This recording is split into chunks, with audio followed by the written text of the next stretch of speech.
कोई भी सपना साकार करने के लिए सबसे जरूरी है सही कोच का होना। चुनिए Yogendra Sahu classes first rank को और करे अपने CG व्यापम CGPSC का सपना साकार। Download the app now. नमस्कार, जय जोहार। क्या आप भी गवर्नमेंट एग्जाम्स की तैयारी करना चाहते हैं? क्या आप भी मेमोरी टेक्निक्स और ट्रिक्स के जरिए बहुत ही कम समय में स्मार्ट स्टडी करना चाहते हैं? क्या आप चाहते हैं कि CG व्यापम टॉपर आपको पढ़ाए? तो डाउनलोड करिए योगेंद्र साहू क्लासेस ऐप। यहाँ 10 से अधिक गवर्नमेंट एग्जाम्स क्रैक करने वाले और CG व्यापम टॉप करने वाले योगेंद्र सर CGPSC और CG व्यापम के अंतर्गत होने वाले सभी एग्जाम्स की तैयारी कराए। तो डाउनलोड करिए Yogendra Sahu classes app to be the best, learn from the best.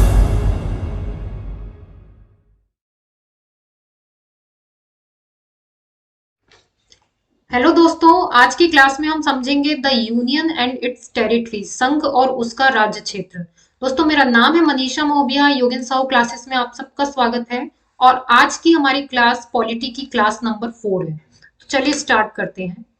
जैसे कि आप सभी जानते हो, हमारे कॉन्स्टिट्यूशन में टोटल 22 पार्ट्स हैं। तो हमारा पार्ट 1 जो है वो आर्टिकल 1 से आर्टिकल 4 तक को डील करता है। ठीक है, इसका टाइटल क्या है? Union and its territory.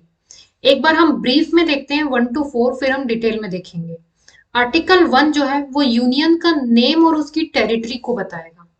Article 2 admission और इस्टेब्लिशमेंट ऑफ न्यू स्टेट्स, मतलब कि वो लैंड जो अभी इंडिया का पार्ट नहीं है, अगर उसको अक्वायर करना है, मतलब कि फॉरेन लैंड मान लीजिए आप, उसको अगर इंडिया का पार्ट बनाना है, इंडिया का स्टेट बनाना है, तो उसके लिए क्या प्रोविजन है, ये आर्टिकल 2 में है। आर्टिकल 2A ये बताएगा कि सिक्किम कैसे इंडिया का पार्ट बना, कब बना, कौन सा अमेंडमेंट था, वो हम देखेंगे। आर्टिकल 3 जो है, देखिए पहले से जो इंडिया के पार्ट है, मतलब इंडिया में जो एग्जिस्टिंग स्टेट्स हैं, अभी 28 स्टेट्स, 8 यूनियन टेरिटरीज है ना, तो उस 28 स्टेट्स में अगर उसके एरिया में अगर कोई चेंज करना है, उसकी बाउंड्रीज में कोई चेंज करना है, नेम में अगर कोई चेंज करना है, तो वो हम देखेंगे आर्टिकल 3। देखिए 2 जो है ये फॉरेन लैंड्स की बात करता है और 3 जो है जो इंडिया में पहले से जो एग्जिस्टिंग स्टेट्स हैं उसकी बात करता है। ठीक है, आर्टिकल 4 क्या है? अब आर्टिकल 2 और 3 के अकॉर्डिंग हम एक नया स्टेट को चेंज करेंगे अपने स्टेट्स में, तो वो कैसे होगा? क्या उसके लिए संविधान में संशोधन करना पड़ेगा या नहीं करना पड़ेगा? ये हम आर्टिकल 4 में देखेंगे। देखते हैं अब सबसे पहले आर्टिकल 1 को। आर्टिकल 1, इसके अंदर भी 3 क्लॉज हैं। आर्टिकल 1 में 3 क्लॉज हैं, 1, 2 और 3। तो सबसे पहले फर्स्ट देखते हैं।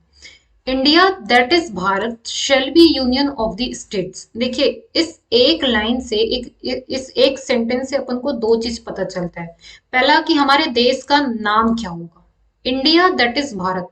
एक्चुअली में हुआ क्या था ना, जब कॉन्स्टिट्यूएंट असेंबली बनी और जब ये सोचा गया कि भाई हमारे देश का नाम हम इंडिया रखें या भारत रखें, तो कॉन्स्टिट्यूएंट असेंबली के मेंबर्स 2 भाग में बढ़ गए।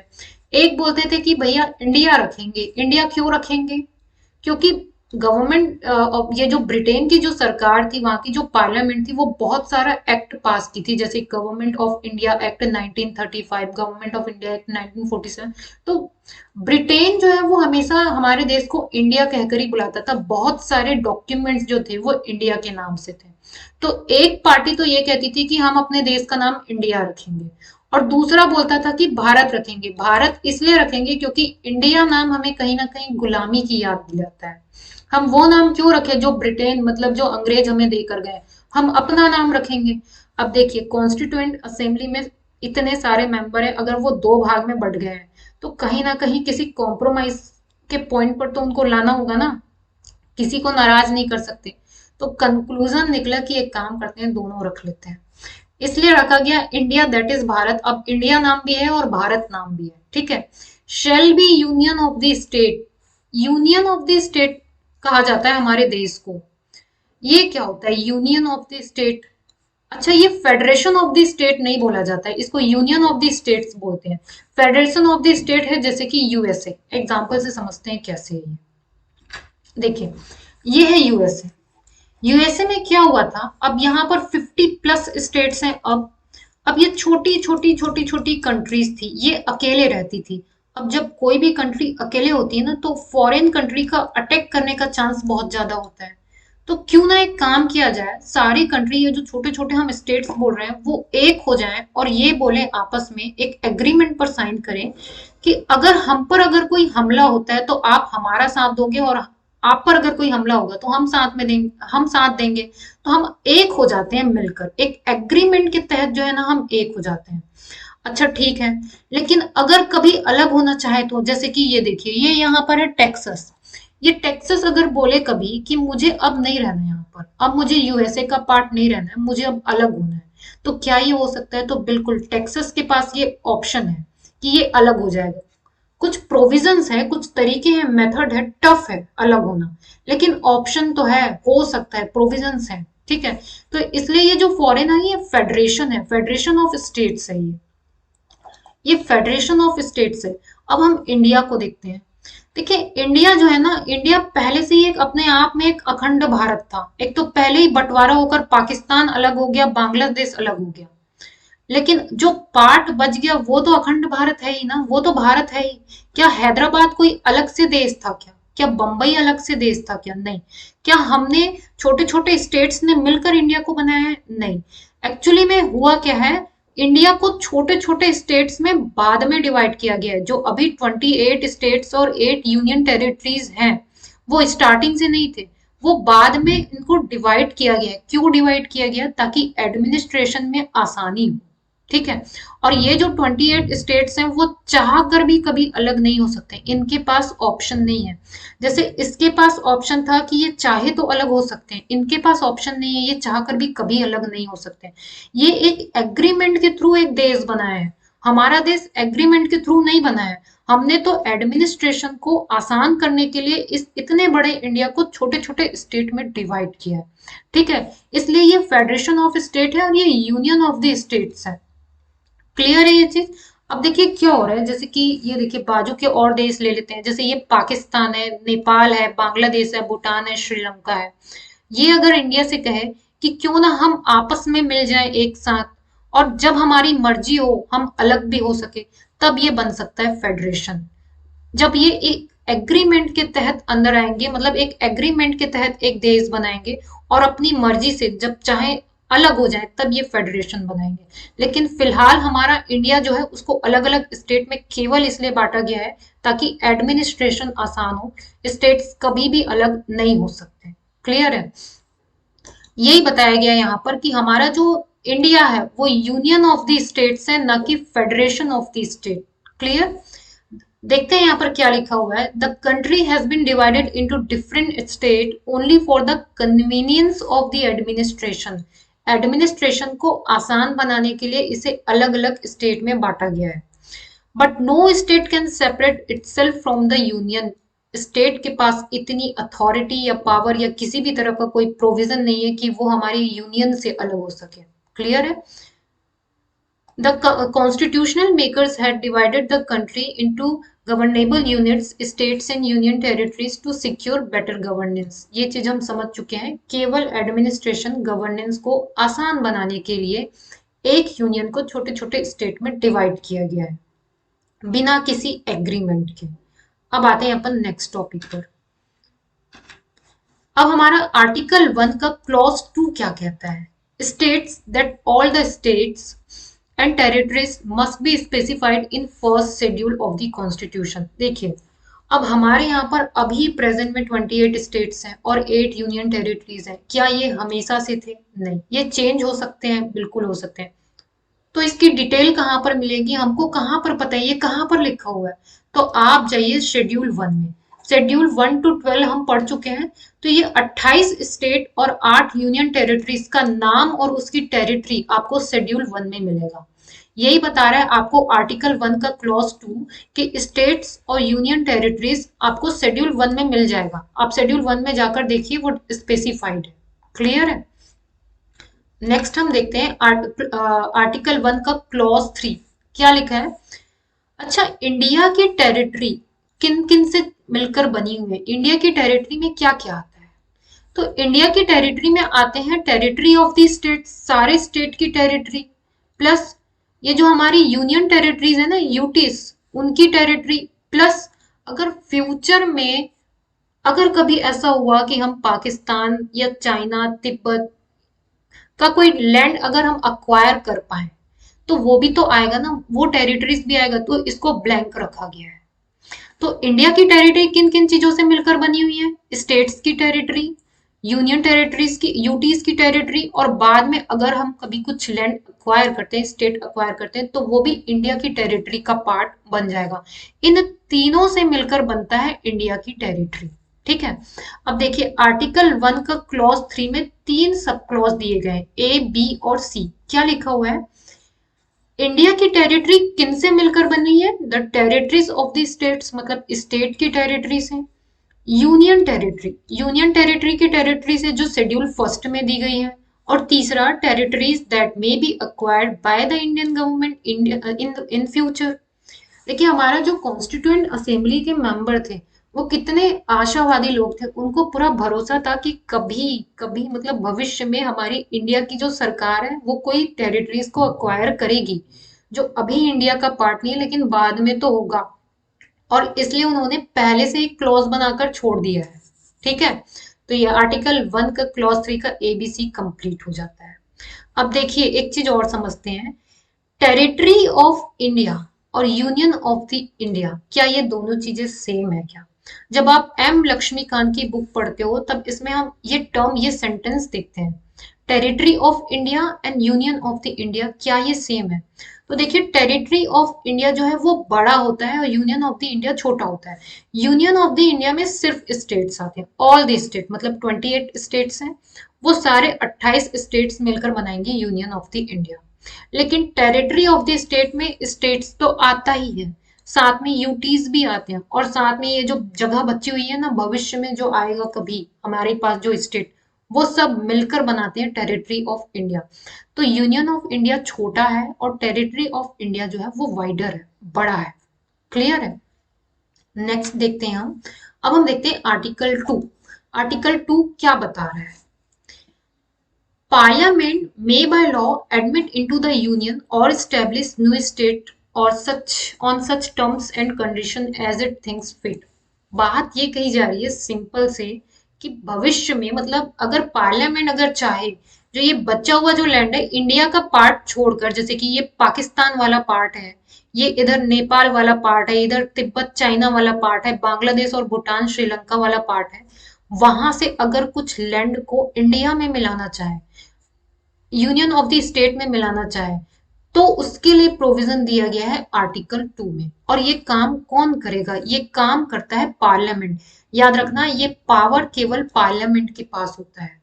पार्लियामेंट ही अदर लैंड को, जो अभी इंडिया की टेरिटरी का पार्ट नहीं है, अमेंडमेंट के थ्रू, एक्ट के थ्रू जो है वो ऐड कर सकता है। ये आर्टिकल 2 बताता है।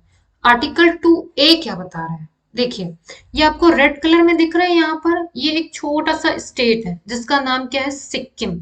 ये सिक्किम हमेशा से इंडिया का पार्ट नहीं रहा है।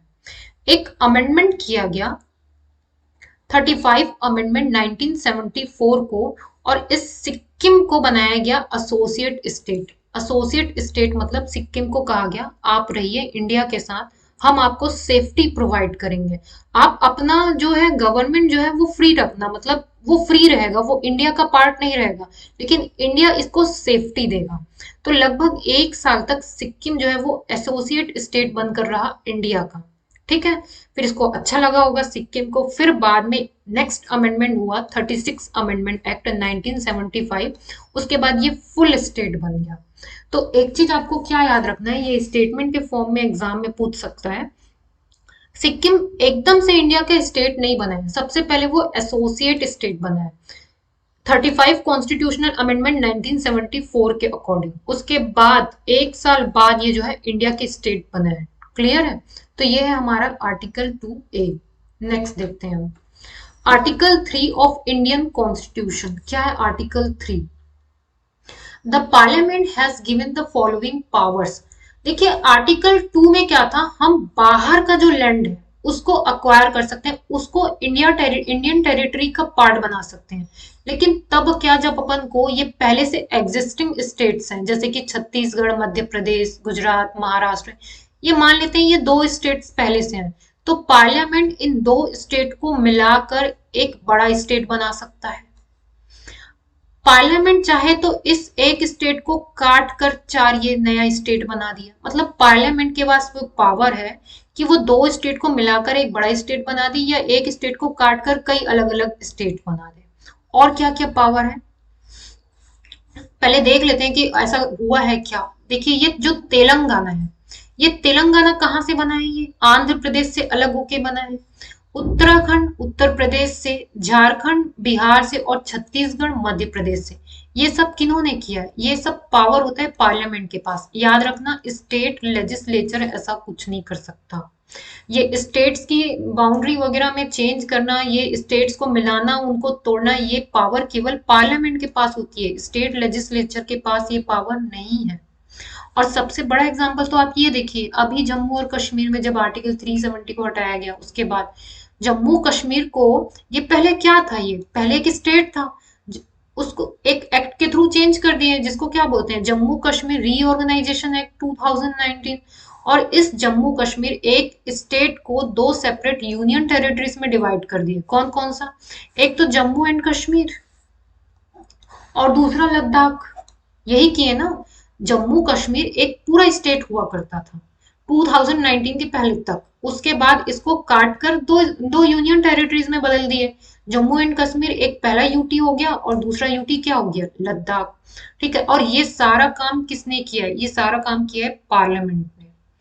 पार्लियामेंट और कुछ कर सकता है क्या? ये पार्लियामेंट के पास क्या केवल यही काम है, ये स्टेट्स को जोड़ के बना दो या फिर एक स्टेट को काट पीट के दो तीन और बना दो? देखिए, parliament can increase and diminish the area of state. Area को भी चेंज कर सकता है, वो बढ़ा सकता है, घटा सकता है। Can alter the boundaries of any state and parliament has power to alter the name of the state. अब देखिए, नेम, स्टेट के नेम को चेंज करने का पावर भी पार्लियामेंट के पास है। वैसे भी हमारे यहाँ पर नाम बदलने का बड़ा ट्रेंड है। यहाँ पर हम लोगों को नाम बदलना बड़ा अच्छा लगता है, हम बोर हो जाते हैं एक ही नाम से। कुछ कुछ एग्जाम्पल है, देख लीजिए। जो फेमस है वो देखते हैं। जैसे कि 2011 में देखिए, ये उड़ीसा का स्पेलिंग चेंज हुआ। 2006 में उत्तरांचल, पहले उत्तरांचल बोलते थे, अब इसको उत्तराखंड बोलते हैं। उत्तराखंड ना, जो उत्तर प्रदेश से अलग हुआ। पौंडुचेरी को अब पुदुचेरी बोलते हैं। ये देख लीजिए, ये मध्य भारत जो था 1956 में, अब ये मध्य प्रदेश हो गया है। तो इस तरीके से नाम चेंज किया जा सकता है। ये नाम चेंज करने की अथॉरिटी किसके पास है? पार्लियामेंट के पास है। क्लियर है? नेक्स्ट देखते हैं हम। अब बात ये है कि पार्लियामेंट सीधा, क्या पूरी अथॉरिटी पार्लियामेंट के पास है? क्या प्रेसिडेंट? अब प्रेसिडेंट का रोल देखते हैं अपन। देखिए, there are two special conditions, उसको फुलफिल करना पड़ेगा पार्लियामेंट को। पहला क्या है? जब भी पार्लियामेंट बिल लेकर आएगा, उससे पहले उसको प्रेसिडेंट से प्रायर रिकमेंडेशन लेना होगा। पार्लियामेंट ऐसा कोई भी बिल लाता है ना, जिसमें दो स्टेट को मिलाकर कोई एक स्टेट करे या एक स्टेट को काट के दो तीन स्टेट में बदल दे या उनके बाउंड्रीज में या नेम में किसी भी तरीके का अगर कोई चेंज करे, तो ये बिल पार्लियामेंट में लाने से पहले प्रेसिडेंट से प्रायर रिकमेंडेशन जरूरी होगा। क्लियर है? ये तो पहला कंडीशन था, ये पहला स्पेशल कंडीशन है, ये फर्स्ट है। सेकंड देखते हैं हम क्या है। स्टेट लेजिस्लेचर का रोल देखिए। The president before recommending the bill in parliament has to refer the bill to the concern state legislature. मतलब कि प्रेसिडेंट के रिकमेंडेशन के पहले उसको स्टेट लेजिस्लेचर के पास भी तो भेजना होगा। अब स्टेट लेजिस्लेचर के पास केवल व्यू जानने के लिए भेजा जाता है कि आपका क्या ओपिनियन है। उसके ओपिनियन का वैसे भी कोई बहुत खास मतलब नहीं होता है स्टेट लेजिस्लेचर का। देखिए यहाँ पर, नॉट बाइंडिंग। स्टेट लेजिस्लेचर का जो व्यू है ना, वो मानना या नहीं मानना कोई जरूरी नहीं है। अगर पार्लियामेंट मानती है तो भी ठीक है, पार्लियामेंट नहीं भी मानती है तो भी ठीक है। वो केवल अपना व्यू देगा एकदम सर्टेन पीरियड के लिए, 10 दिन, 20 दिन, 15 दिन, जो भी दिन दिया जाएगा स्टेट लेजिस्लेचर को। स्टेट लेजिस्लेचर केवल अपना ओपिनियन देगा। अब वो ओपिनियन को मानती है कि नहीं मानती है, ये पार्लियामेंट की मर्जी है। किसी भी तरीके का कोई बाउंडेशन नहीं है, कोई मैंडेटरी नहीं है स्टेट लेजिस्लेचर के ओपिनियन को मानना। ठीक है? जैसे कि एग्जाम्पल लेते हैं। अब ये कोई स्टेट है, इसका नाम सी है। अब पार्लियामेंट चाहती है कि इस सी को बदल के सी ए कर दे। इसको भेजा गया स्टेट लेजिस्लेचर के पास, ये स्टेट है ना सी, उसी के पास भेजा गया। अब स्टेट लेजिस्लेचर बोलते हैं सीए मत करो, एक काम करो सीबी कर दो। पार्लियामेंट के पास आया ये ओपिनियन, अब पार्लियामेंट बोली नहीं सीबी नहीं करेंगे, अब सीसी करेंगे इसको। अब वापस से इसको पार्लियामेंट के स्टेट लेजिस्लेचर के पास भेजने की जरूरत नहीं है कि देखो हमने आपने हम सीए करने वाले थे, आपने सीबी बोल दिया, हमने सीसी कर दिया, हम कुछ भी करें उससे कोई मतलब नहीं है। मतलब कि no reference for new changes, ये जो नया चेंज हुआ है ना, अब इसको वापस से स्टेट लेजिस्लेचर को भेजने की जरूरत नहीं है। एक बार भेजा जाएगा, एक बार उन्होंने अपना ओपिनियन दिया, पार्लियामेंट को मानना होगा मानेगा, नहीं मानना होगा नहीं मानेगा। अगर पार्लियामेंट ने कोई नया चेंज कर भी दिया है तब भी दोबारा उसको स्टेट लेजिस्लेचर के पास भेजने की जरूरत नहीं है। क्लियर है? ये तो चलिए स्टेट के बारे में हुआ कि हमको स्टेट में कुछ चेंज करना है। भैया 28 स्टेट और 8 यूनियन टेरिटरीज है ना, 28 स्टेट में अगर हम कोई चेंज करते हैं तो एक बार पूछ लेंगे स्टेट लेजिस्लेचर को। लेकिन जब यूनियन टेरिटरीज में चेंज करना हो, 8 यूनियन टेरिटरीज में चेंज करना हो, तो किसी से कुछ भी पूछने की जरूरत नहीं है। क्लियर? नेक्स्ट देखते हैं अब आर्टिकल 4 की बात करते हैं। आर्टिकल 4 में क्या है? देखिए आर्टिकल 2 में और आर्टिकल 3 में हमको अगर कोई चेंज करना है, मतलब आर्टिकल 2 और आर्टिकल 3 का यूज करना है अपन को, किसी बाहर के लैंड को इंडिया की टेरिटरी का पार्ट बनाना है, या फिर इंडिया में ही जो एग्जिस्टिंग स्टेट्स हैं उसमें अगर कोई चेंज करना है, तो क्या करें, कैसे करें? क्या संविधान में संशोधन की आवश्यकता पड़ेगी? संविधान में संशोधन किया जाता है आर्टिकल 368 के थ्रू। ठीक है, आर्टिकल 368 में संविधान में अमेंडमेंट करने के दो तरीके होते हैं, कॉन्स्टिट्यूशनल अमेंडमेंट के दो तरीके होते हैं, एक लोकसभा और राज्यसभा। इसमें बिल स्पेशल मेजोरिटी से पास होना चाहिए, मतलब 2/3 मेजोरिटी से पास होना चाहिए। ये क्या है स्पेशल मेजोरिटी, 2/3 क्या है, ये लोकसभा क्या है, ये हम बाद में देखेंगे जब आर्टिकल 368 पढ़ेंगे। लेकिन 368 के अकॉर्डिंग कॉन्स्टिट्यूशन में अमेंडमेंट करने के दो तरीके हैं। ये पहला तरीका है, लोकसभा और राज्यसभा में स्पेशल मेजोरिटी से पास होना चाहिए, मतलब प्रेजेंट प्लस वोट 2/3 होना चाहिए। दूसरा तरीका यह है कि लोकसभा प्लस राज्यसभा, इसमें स्पेशल मेजोरिटी मतलब कि 2/3 तो होगा ही, साथ ही साथ 50+ स्टेट्स का जो है वो भी अप्रूवल होना चाहिए। ये दो तरीका होता है। तो जब आर्टिकल 2 और आर्टिकल 3 के अकॉर्डिंग कोई इस प्रोविजन का यूज करते हुए कोई नया बिल जब पार्लियामेंट में लाया जाएगा, तो आर्टिकल 368 का यूज करने की कोई जरूरत नहीं है। आप सिंपल अमेंडमेंट, सिंपल मेजोरिटी 50+ से अगर पास कर दोगे तब भी जो है आप आर्टिकल 2 और आर्टिकल 3 का यूज कर सकते हो, उसका प्रोविजन का यूज कर सकते हो। क्लियर है? अब एक चीज और ध्यान में रखिए, any law which contains provision under article 2 or 3 shall contain provisions for the amendment of first schedule and fourth schedule। क्या बोल रहे हैं? जब आर्टिकल 2 और आर्टिकल 3 इसका यूज किया जाएगा, इस प्रोविजन का यूज किया जाएगा, इसके तहत अगर कोई बिल या कोई एक्ट जो है पास करवाया जाता है, तो शेड्यूल 1 और शेड्यूल 4 ये भी अपने आप चेंज होता है, इसको भी अपने आप चेंज करना ही पड़ेगा। क्यों? देखिए आर्टिकल 2 और आर्टिकल 3 के तहत आप इंडिया की टेरिटरी में किसी ना किसी तरीके का कोई चेंज तो कर रहे हो, चाहे आप 2 के तहत इसमें कुछ जोड़ रहे हो या 3 के तहत एग्जिस्टिंग स्टेट्स में आप कुछ चेंज कर रहे हो। तो ये शेड्यूल 1 क्या बताता है? शेड्यूल 1 जो है वो यूनियन टेरिटरी और स्टेट का नाम और टेरिटरी के बारे में बताता है ना, तो इसमें भी तो चेंज करना पड़ेगा। ये लोकसभा सीट्स के बारे में बताता है, तो इसमें भी तो चेंज करना पड़ेगा। तो यही आर्टिकल 4 कि जब आप 2 और 3 प्रोविजन का यूज करके कोई एक्ट पास करोगे तो शेड्यूल 1 और 4 में भी चेंज होगा, और इसके लिए आर्टिकल 368 कॉन्स्टिट्यूशनल अमेंडमेंट करने की जरूरत नहीं पड़ेगी, सिंपल अमेंडमेंट से भी जो है वो एक्ट पास हो जाएगा। तो ये है हमारा चैप्टर खत्म होता है आर्टिकल 1 से लेकर आर्टिकल 4 तक। अगर आपको वीडियो पसंद आया है तो लाइक कीजिए, अगर कुछ नहीं समझ में आया है, कुछ डाउट है तो कमेंट में पूछिए, अगर आपका कोई ओपिनियन है तो भी आप कमेंट में पूछिए, और प्लीज चैनल को सब्सक्राइब कीजिए। अच्छा, अगर आपको ये एप्लीकेशन डाउनलोड करना है योगेन साहू क्लासेस, आप इस एप्लीकेशन को प्ले स्टोर से डाउनलोड कर सकते हैं, जहां पर आप CGPSC और CG व्यापम से संबंधित कोर्स जो है परचेस कर सकते हैं। तो आप इस एप्लीकेशन को जरूर डाउनलोड कीजिए। Thank you so much.